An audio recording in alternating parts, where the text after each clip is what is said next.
So Lego Fortnite was updated yesterday and a lot has changed. First off, the XP is different now. You no longer get the 40k every 10 minutes like we saw before. They completely nerfed it, and now it's more reliant on completing tasks. I played for 2.5 hours and received 5 levels for my hard work. Needless to say, this mode is no longer my favorite for leveling up quickly, but I will say that it was still fun and interesting learning how so many things have changed and following the new storyline. All the stacks have increased to 80, so update your chest, people. I, for one, have to reorganize everything now. Chests seem to give better loot now. I got ruby swords and ruby pickaxes as well in so many of them. They changed the effects of hot and cold, so you take less damage as well as difficulties in the different biomes, so you have a better chance of survival.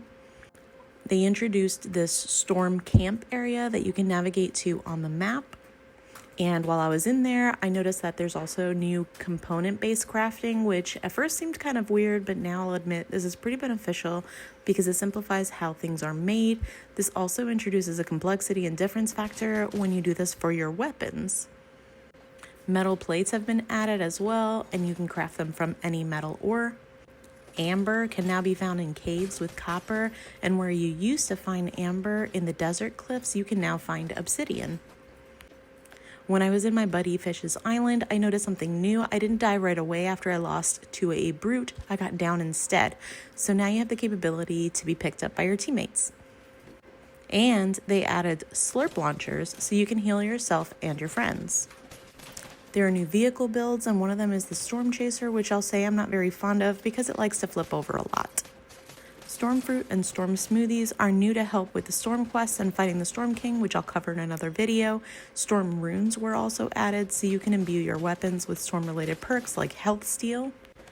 Best of all, there's now a Legendary Forge, which gives you the ability to boost your weapons to a whole other tier of kick butt when you add Rift Crystals to it.